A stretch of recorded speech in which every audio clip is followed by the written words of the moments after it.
Today we're trying the new Dragon Sweet Chili Takis.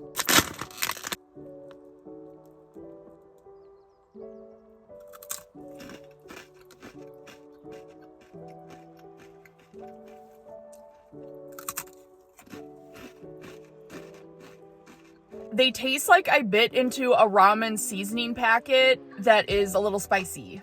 I do like the heat though. The spice in this is great. And they kind of taste like sweet chili mixed with a little bit of poison. I'm giving these a 3 out of 10. Okay, thanks. Please subscribe.